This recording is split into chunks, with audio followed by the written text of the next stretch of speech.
Hello and welcome to Taking Liberties, episode 23 for season 5. My name is Lee. I'm joined by Vikas, as per always. Hey, how's it going? And joining us this week is Nicola Wright. She is an editor at LibertyWorks. She's also Western Australian, which makes her great. Thanks for joining us, Nicola. You're welcome. Happy to be here. Now, this week we're going to deal with the controversy around David Leyonhjelm. He's decided that inserting his foot into his mouth and continuing to swallow it like a snake, just kind of slowly consuming it over a period of time, is his way of dealing with it. I don't think that's entirely a fair comment, but sure. It seems that at every opportunity he has to take a step back, he takes a step forward, and so it's just yeah. So for anybody who hasn't happened to notice the news in the last few days, how do we even describe this? Yeah, please, because I don't know if I have the strength. So people have probably seen my various threads on ALF regarding the various instances of how this started. But basically, Thursday on the 28th of June, which was the last sitting day for the winter session, David Leyonhjelm tried to pass a bill, the Violence Against Women Amendment. So it was to allow women to carry pepper spray, which I think is a good idea. I think we do need to allow pepper spray. I do. Yep, definitely. Yeah, and like the Greens put up their usual nonsensical argument. Hey, it's not about keeping women safe. We should be tackling male violence. And I sit there going like, it's not an either or thing, right? This is they're not mutually exclusive options. We can actually walk and chew gum with them. We can allow women to have pepper spray, and we can deal with, societal attitudes for male violence. Because we're never going to get rid of it. That's the thing. See, I'm going to deviate slightly just because this argument comes up a lot from from a more left-wing viewer base, and they just go, "We should teach men not to be violent." And I sit there going, like, I want to go one step further than that. I want to make violence illegal, right? And then they say, well, it is. And I go like, oh, so then maybe it's a police presence issue. And they say, no, the police are too slow. And I say, well, in that case, maybe we should allow people to defend themselves, right? And at this point, they then have a sudden flip of the switch and they go, no, people shouldn't be defending themselves. We should rely on police, who you've said are too slow. Yeah. So there is a cognitive dissonance there that needs to be tackled. And unfortunately, David doesn't know how to tackle it. But apparently, David, so there was some argy-bargy that occurred, and I have the quote now from The Guardian, and we can put that link up as well. Yep. So apparently what Sarah Hanson-Young yelled out as a response to, I think it was Senator Fanning, was, maybe men shouldn't rape them. Sorry, maybe men shouldn't rape women and men. Like it was a question sort of thing. David Leyonhjelm responded to that, well, Sarah, stop shagging men, I think it was. Yeah. That was his exact quote-ish around the time. Which is a terrible comeback to that comment. It's a terrible comeback. Yeah. Well, I mean, it's probably worth mentioning that what he thought she said was that all men are rapists. So that's his claim. And he was pressed on this by... You are saying that. You are practically saying that when you say men should stop raping women. I know it's like... Well, no, I think there's a big difference between saying men shouldn't rape and saying all men are rapists. Like, I think there's a pretty big gap there. And, I mean, even if she did say that, I think it's still a bad response. Like, I think you should let that kind of stuff slide because, getting into it, like, just going about, it was just like the totally wrong way to go about it, even if that's what she did say. Well, a good response but she would didn't say rapists should stop raping women.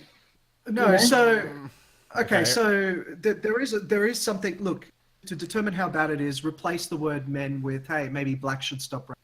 And then all of a sudden you go, that's sexist, racist, right? So context-free, if you take all of the context of what happened in the Senate out of it, it is absolutely an extremely sexist statement to make, right? If you take away raping women. if you take the context of what was going on in the Senate at that point in time, absolutely, incredibly sexist statement. You should never say something like that, right? And like I said, if you really want to know why that's a bad thing to say, replace men with any other word, right? Sure. So putting all of that aside, right, David Leyonhjelm said, so you should stop shagging men, which is the worst possible response you could have to it. And it's just like, what is the best case scenario there? You show that she's a hypocrite, right? She clearly doesn't believe what she says. But how does that matter? Like, you haven't dissuaded her argument or anything. You've just said, well, you're a hypocrite. Yeah. How does that change the argument? That doesn't reframe the argument. It doesn't change anything. So she obviously got upset by that because she does get easily offended. She is a very thin-skinned person. And she basically walked up to him and said, did you actually say that? And he said, yes, I did. And then she said, well, I think you're a creep. And he told her to fuck off. Now, he hasn't denied that. He said, like, I'm justified because she said all men are rapists, which is context-free, probably a reading of that statement that you could make. Yeah. So, do you want me to continue? I think it's worth also mentioning that, like, he's in, because there's been numerous sort of statements on his part in dealing with all of this through sort of media interviews as well as his own sort of media releases. And he mentioned in his most recent media release about, comments that she had previously made, that Sarah Hanson-Young had previously made on, the project or something else where she told, made something to the effect of, men not being jerks, pigs and morons. So I think the genesis for this entire interaction, and I think it's relevant to the discussion of kind of the response to the argument, is really that there's a certain group of people, including David Leyonhjelm, who just hate Sarah Hanson-Young and hate the Greens and just want to like lash out at them in response to whatever they say, even if it's not productive, even if it's not even like coherent. It's just this kind of knee-jerk reaction. And I think that's kind of where David's come from, is he just kind of hates her and wants to kind of stick it to her rhetorically. And now and as a response to that, he's just kind of dug in and dug in and dug in. But there's probably North Korean bunkers that are not as dug in as David Leyonhjelm is right now. But how frustrated would he be feeling about his emotion getting voted down, about women arming themselves? So that's tied into it as well. The frustration that these people just can't get that argument through their heads. Sure, yeah. In his defence, that's obviously frustrating for him. But he's definitely dug himself in, and he made it even worse on the Sky News interview when he went so low as to try and suggest that she's just a big slut about town. Yeah, this is kind of where the legal thing comes in. Definitely what he was saying. Yeah, because what he said in Parliament is probably protected by privilege. I mean, I'm not a lawyer. I don't think any of us are legally capable enough. No, it's definitely protected by privilege because they haven't removed privilege, right? Privilege is parliamentary privilege is something that the president or the Speaker of the House can remove. Yep. Right? And they haven't explicitly removed it right now. So that's protected by privilege. But then he went on to Sky News to defend himself and got himself into trouble essentially because he repeated his comments, which are not protected there by privilege. And he then repeated them again. He went a step further on ABC Radio on a radio interview where he kind of took the argument even further, and it just kind of gets worse and worse. The Brisbane ABC radio is the first one, and then he went on to 7:30 last night as well. So did he say on there as well that she's well known to like men? Mm-hmm. Yeah, that's on those interviews. Is it? That's what he said on Sky. I'm led to believe you. There's no way of interpreting that. That's fair. So no. His exact point there was, it's just like, so I'm led to believe that Sarah, and this is no criticism of her, is that she likes men. And I sat there going like, oh, this is going to be cringeworthy. And this was the funny thing is, like, David Leyonhjelm supporters at that point were like, this is fake news. He didn't say anything. He didn't say anything of the sort. Yeah. And it's just like, nobody can see the video now because Sky News has locked it away. And so I got a bit inquisitive at the time and went like, I basically chased down every contact I had at Parliament House, and I got the video, right? Yeah.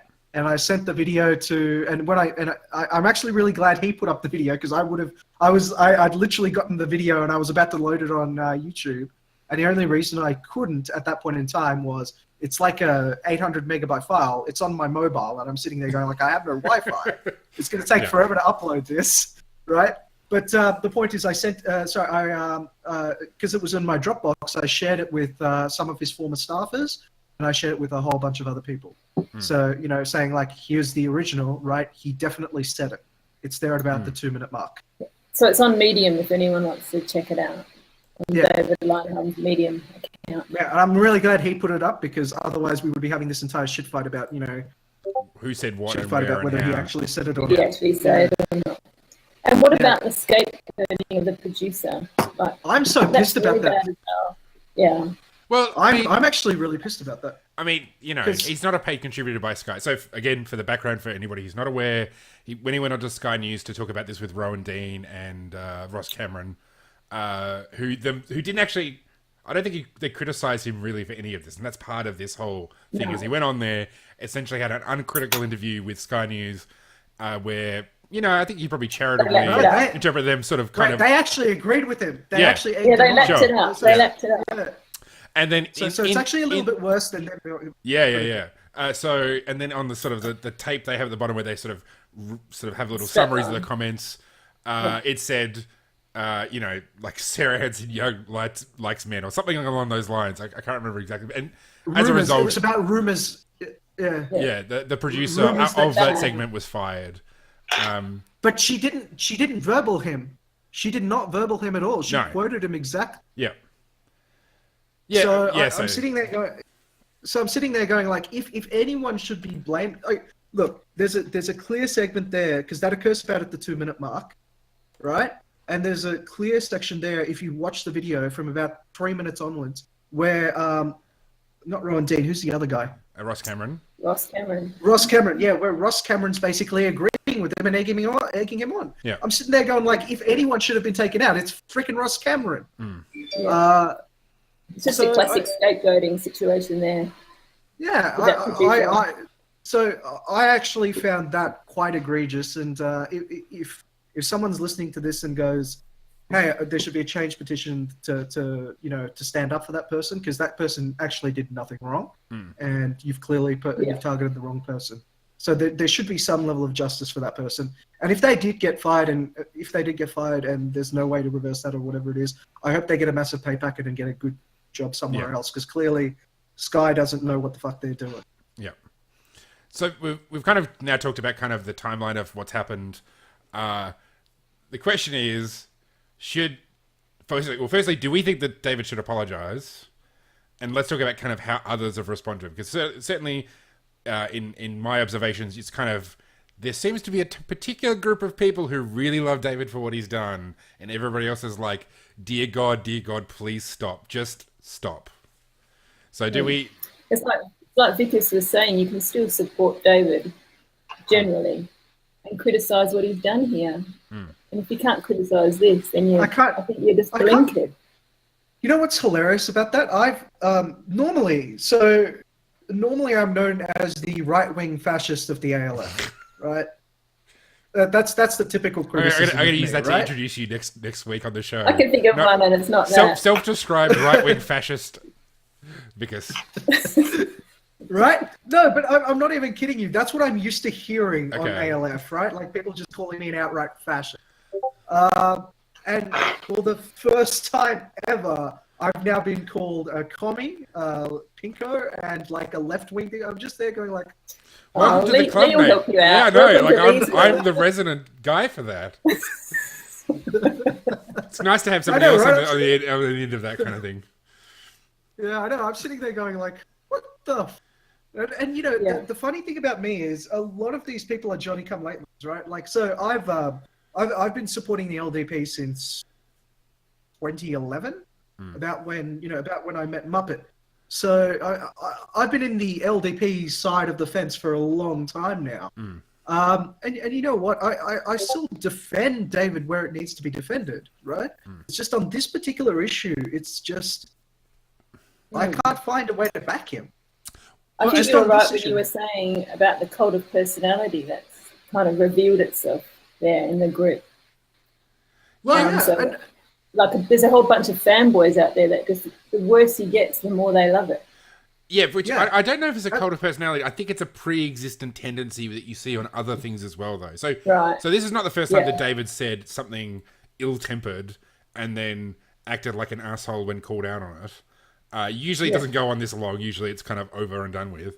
But I think there's actually a comment that you made, Vikas, that I agreed with, which there is the fuckhead element. That is, there are the people who want to be trolly assholes towards the left. That's the whole thing. That's why they love Milo. That's why they love helicopter memes. They just hate. And so, do you think that's who he's appealing to? Intentionally appealing to those? I don't know if he's intentionally appealing to them. I think it's a confluence of David is a grumpy dickhead, and that's just his personality.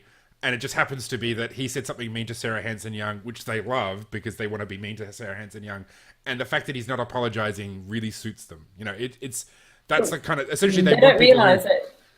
Yeah. Sorry, no. Sarah Hanson-Young loves it as well. She's so happy that this has happened. Oh, sure. Yeah. These factions of political debate live to do this. Like they want to hate each other. They want to fight each other. Eventually they'll get around to fighting each other in the streets. But here's a little bit of Canberra knowledge people probably weren't aware of. So Sarah Hanson-Young actually currently owes close to, I think, $150,000 in travel expenses or something, misclaimed travel expenses. She owes a large amount of money. $150,000. Wow. Yeah, if you want, the article is from 2016 or something. I'd be happy to go dig it up. But she owes a fair amount in misfiled expenses. Now, the thing is, she's actually on the outs of the Greens right now, or rather, she was on the outs of the Greens until this entire occurred. She was potentially looking at not getting that top Senate ticket in the next time around. Which would have killed her political career. So, she's been regarded as a non-performing member of the Greens for a while now. Yeah, and it's due to a large due to instances like that. This entire thing has put her back at the forefront of that SA pre-selection process. So, ironically, David has probably ensured her career for at least another 6 years. Yeah. But I mean, that's that they're going to love having the punching bag back. If they got somebody who's actually kind of sensible and moderate and well reasoned and well articulated and doesn't. But they don't want they don't want that. They want flaming commies who they can rail against and who they can hate. And who's they? Who's they? The kinds of people who are supporting David in his approach to the and vice versa as well. Far lefties who want to hate the right, they don't want they don't want a Gabe Buckley representing libertarians. That would be the worst thing for them because Gabe Buckley is sensible. By the way, Gabe Buckley, for anybody who doesn't know, nearly got in for the LDP in Queensland. He's kind of a lefty. He's a nice guy. Okay. He's just a really nice guy. And, he's not the kind of raging right winger that it's easy to set up David to be because he kind of is. David's a much easier hate figure. So, it's that satisfies their urge to find targets of hate. Okay, so the exact figure I got, so it was a big number a while ago, but now it's down to $15,186. Yeah. She's paid it back then. Yeah, she must have paid back a large... wait, I might have gotten two numbers confused here. I mean, I just had a brief look to say that she had a travels expenses of $1 million. Whether that's all, was all she was forced to repay it. That could be something separate. So no. So the so the most recent one, and I'm talking about like the one that was like this year, was 15,000. Yep. Okay. For some reason, the number 150 sticks up there. It might have been like I remember way back. Like, people were just going on about how this was just before the Bronwyn Bishop saga. Yeah. Because she had, like, this massive expenditure, and that's why there was so much focus for that Bronwyn Bishop thing. Yeah. Because they'd gone so hard on Sarah Hanson-Young at that time. I mean, to be fair, 15 grand, even if you're on a senator's income, is still, like, a lot of money to repay. So... Yeah. So the point is basically, to my knowledge, she's been on the outs here. Yeah. So this is like... the Canberra bubble, right? Like, so I happen to know some of these things going on because everybody knows about them. When a politician gets stung by like some expenses scandal, there's always like what's the impact of that? And you'll hear like their staffers openly say, we don't know if she'll necessarily make pre-selection this time around or something. Yeah. So my latest knowledge as far as Sarah Hanson was going was that I thought she was probably not going to get top of the ticket next time around. But now she's probably a shoo-in. Maybe. It certainly doesn't hurt her to be the target of all of this. And, she's now started suing David because of his comments, and Sky and ABC News. So, that will drag it out even longer, which, of course, works in her favor because she's the victim and all that. Yeah. I mean, maybe we can sort of segue into a discussion of, well, we all know that politicians have feet of clay. None of them are perfect. Not even the eminent Dr. Peter Phelps.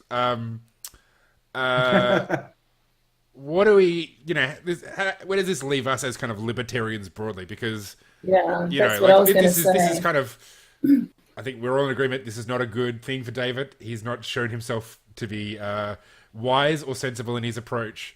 But his record is pretty good. Certainly compared to the rest of the Senate. You think about national security legislation, he's basically the only person, along with, certainly after Scott Ludlam left, he's probably the only person who gives a crap about national security legislation. Spending is good, drugs is good, smoking is good. So what do we do? How do we sort of reconcile this with the other side of David? It's like I opened up with saying, like, I broadly support him, and I still support him now. It's just on this particular issue, I'm saying they're like, David, mate, I think you've gone on the wrong... You're on the wrong foot. I think you need to apologize on this one. The digging in's terrible. Yeah. You must be getting some bad advice. I don't think... David as well as I do. Doesn't listen. I don't think he's listening at this point in time. No. I would be very surprised if some of the old, the grey hairs and stuff like that. I would be very surprised if Peter Whelan, who used to be the president of the New South Wales branch, I would be very surprised if Peter Whelan hasn't ducked over and said, David, come on, man. Yeah. We're your friends, and we're telling you this is not a good thing to keep. Because the vast majority of that component, the part of the LDP that David Leyonhjelm comes from, is not insane. They're not like these. They're not like what Lee was describing in terms of like they just want to smash the left kind of people. Yeah. Right. That's where we've got the problem, isn't it? Because we're so small that you almost need those people. Otherwise, how can we be successful politically? Is there room in Australia for a pure idealistic libertarian party? Well, I mean, in some ways, that's kind of the Mark Latham question as well, which we've dealt with a number of times on the show, which is, Mark Latham will attract, because he is that guy. Like, he's been that guy. He's built his recent career on being that kind of guy, of being a Lawrence Southern or a Milo or a, like that style of kind of right-wing reactionary who insults people, And so if you put him in the Senate for the LDP, that's what he's going to bring to the party, and that's the kind of people he'll bring with him. Which is why I'm against him being pre-selected. And if he doesn't have the principles backing him up, like David obviously has the principles backing him up. Yep. But would Mark have those? Probably not. Absolutely not. But he's a lot more high profile as well. That's where David's kind of got himself now a bit of a reputation for being a right-wing guy. Latham is like that, but 10 times bigger because he actually was a high-ranking politician to begin with, and he's relatively high profile now. In his media career, he was on Sky, he's had a number of media gigs before he's ended them all through being an ass. So, he's going to bring a bigger crowd, but it's going to be that crowd. It's going to be that angry, let's smash the left, let's hate, anti-feminist, blah, blah, blah. Can we work with that crowd? I think there's nothing implicitly, look, I don't have so it's technically the sneaky strat, right? So it's like we will try to use entryism. We'll try to use this hatred of the left as an entryist tactic to grow our influence. And you're a Rothbardian. I mean, come on. That was pretty much Rothbard's strategy. Yeah, right? well, was to take a right wing movement and then make it libertarian. He always said, like, I'm going to take the right wing and make them libertarian. And I look at the end result of that, and I don't particularly like the end result of that either. I think Rothbard, I mean, he was a troll. He was, the troll before kind of trolling became a political thing. And he was not a pleasant person. I mean, maybe he was a pleasant person, like, genial as in when you dealt with him individually. But in terms of you know, the kind of stuff that he went after. You look at, you know, the Ron Paul report and all the newsletters from Ron Paul in the late 80s and early 90s, and it's just overt racism. Like, and that's because they were attracting the paleo crowd, the paleo conservative crowd. Yep. I don't think that's a good strat either. I don't think it's helped us at all. So, you know, certainly it's not a new thing for people to kind of have that approach, but I just, I don't. I've always questioned its effectiveness, but look, what I would really, really, really like is for Gabe Buckley to move to Tasmania, where he has a chance of getting into Parliament. Sure. Just because the threshold, the numerical threshold to get in is lower, and I think we might be able to replicate that lovely accident we had in New South Wales. We might be able to replicate that in Tasmania, and if we can get that to happen, then you know you can point to Dave and you can point to Gabe and go like, hey, look, they're both part of the same party, but they're completely different. Can you see how libertarianism isn't all just old grumpy white men? Yeah. Sometimes they're cool stoners. Well, I mean, maybe with the time we got left, I'll pitch a question directly to you, Nicola, because I mean, you're, I guess, you know, Vikas and I have been around the traps and the libertarian traps for a while now. We're kind of in there. You're sort of relatively newer to the scene. I guess people like you, you know, people who are sort of interested in liberty, but maybe not like super hardcore to begin with, and sort of gently move their way in. You're the kind of people that we would like to attract to the movement, as well as presumably the LDP wants to attract your vote. So what would be, you know, what are the kind of things that you would want, you know, that would convince you to be like, yes, this is the party I want to vote for? Or what, alternatively, what are the things that would put you off? Like, what would David do that would just be like, no, this is not the kind of thing I'm going to support? Well, he hasn't done it yet. So sure. I still practically support nearly all of the LDP policies. It's people like my parents, I think. They're the kind of people, I think, who could be convinced almost, but are put off by someone like him and the things that he does. Mm-hmm. And lots of my old friends and my greenie friends would probably love our stance on drugs and personal freedom, but they're not quite over the line on the economic side. Yeah, I think it's okay as it is. It's just these sorts of little slip-ups that are just really aggravating and disappointing. Yeah. Come to mention it, I think so. Someone was I haven't seen the footage of this, but people were talking about how on Sky News apparently you had Chris Kenny, Tony Abbott, Peter Credlin, and Mark Latham effectively telling David Leyonhjelm he needs to apologize. Just to give you an idea where we are right now, Latham and Tony Abbott are the voice of reason. Yeah. It's almost like I don't know whether to cry or laugh when I see that kind of thing happen. It's just not good. But everyone loves the virtue signal. That's just about them trying to look good. That's all they're doing. True. They are trying that guy that's, scapegoating. He's the worst guy in Parliament, and we're great. That's exactly. There is a large element of that. But you know, at the same point in time, same thing. The biggest issue is really right now David is all on his own. I'm kind of afraid that what that'll mean is he's going to dig in even further. And the result of that will be more fun for the next couple of days. Instead of something that's gone on for 5 news cycles, this might end up going for the next 10. He's managed to find a way to keep... Sorry, go, Nicola. Right, I was just going to say the media release is kind of lukewarm. I think we might have reached peak dig. So he's spinning it now that, you know, he's standing up against a double standard and diverting off in that direction. I don't think he's going to say anything more about her sex life. Oh God, I hope not. No. I feel like how much deeper can he go? Yeah, I feel like if I have to explain why talking about someone's sex life, and I've had to do this a number of times. I know both of you have seen it where I just go like, so when did you stop beating your partner? Yeah. Right. Like, yeah, and it's just like, if you want to know why it's offensive to go down that path, like I'm happy to demonstrate it to you because I do know something that'll get you nice and riled up. I'm just saying you have to understand that it is that it is actually offensive without the need for that demonstration, right? But the point is, and it just wasn't even witty, and it just wasn't even funny. Yeah. This was not even good. It was just lame. Actually, credit where credit's due. There was one funny bit, which is when he said in his initial media release that he changed his statement to something like, "I'm just saying if you want to have sex with men, that's okay," or something along those lines, which was a little bit funny in the terms of like it was like he sort of like it was just there was a little bit of wit there, just a tiny amount. Okay. But not enough to like overcome all the things he said, but like just where I smiled briefly and then went back to being, oh my god, what is this guy doing? So, but I think we can safely assume that he won't apologise. No. And so I think that's where it's going to end.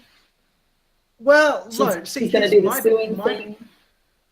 My biggest concern is right now, because he's all on his lonesome, and he really is all alone right now. None of his parliamentary colleagues, like, the biggest thing was over the weekend. I can't remember which one it was, whether it was The Guardian or whether it was like BuzzFeed, but like one of them went around and basically asked all of the senators who were there, like, did you hear what David Leyonhjelm heard? And they just all went, no. It's such easy pickings. Yeah. Yeah. And then obviously people went like, is David Leyonhjelm like hearing things? And then I'm just... Has Corey said anything about it? Oh, what? Who knows? Corey Bernardi. Yeah, wasn't there. Yeah. Oh, right. I mean, it's just a spectacular own goal. So even, like, I think for me, this whole thing is like, there's so many reasons for normal people to hate libertarians, like our stance on drugs, our stance on war, our stance on police state, response to Big Brother. There's all these principled reasons for people to be like, oh no, you guys are no good. We don't want anything to do that. Like, you don't need to add to that by just being like this, and it's so, and even with the people who supported him, I would respond by saying the easiest way to not have this problem is to not have this problem. Like, if you don't want to apologize, don't do something dumb in the first place. So, I guess it's a lesson to, I guess it's a lesson to all of us. It's should be a lesson to the guy who did it, but it's probably not going to be. But I guess we'll see how it plays out. Yeah, actually, the only other thing, we need to wrap up, but I'd be interested to know how this might change his pre-selection. I mean, I think when we've talked about it before, we've sort of worked on the assumption that he's not going to run again. But if he wanted to run again, I would imagine the people who are in the LDP are not quite in that faction of let's just smash the left. I suspect that my interaction with the actual LDP members at a kind of high enough level is that they're probably more like us. Like, they're more just kind of sensible libertarians who just want to do something. They're not like crazy weirdos who just hate the left. So I imagine this. I'd be interested to know if this would factor into his. It's a New South Wales decision. Yeah. Only person overtake him is Sam. Yeah. Who's a really good. Sam Kennard is great. Like, he's like, yeah. I think he'd be a fantastic candidate, but he ran in the by-elections recently, the North Sydney by-election, and I think another one since then as well. Anyway, we need to wrap up. Any final thoughts? But sure. Not really. Any final thoughts before we finish things up? Just disappointing about the his motion for women to be able to arm themselves with mace. That's really disappointing. People can't understand. Yeah, actually, I can't believe we spent no time talking. We spent this You entire said we time. said we can talk about it. Like, we talked about it with Sophie. Yeah, we did. Yeah. But no, it was a good motion. Now, Nicola, before we finish, what can people look forward to if they go to LibertyWorks and want to read the articles there? What kinds of things will they see? Like, give us a quick spiel on the value of your good work at LibertyWorks, because I know you are the editor of the online articles. So yes, spruik your anything wares. and everything. Free speech. We've got an article coming out about the HEX reforms that Justin's just written, which is very interesting. Breakdown of costs. Anything and anything to do with liberty, really. Personal freedom. Drugs. the ability to protect yourself, arm yourself, economic freedom, benefits of capitalism, you name it. Check us out. I have to say, you guys do some great work. So everybody, make sure you check it out. Police brutality, thanks to you. Yes, Lee. What can I say? I am great. So libertyworks.org.au, is that the correct website? That's correct, yes. We'll put a link to that in the show notes if you want to go chase it. Anybody, if you're listening or watching. And thanks everybody for joining us. Again, Facebook, thanks, iTunes, YouTube. Thanks for joining us, Nicola. And we'll be back again next week. See you next week. Bye.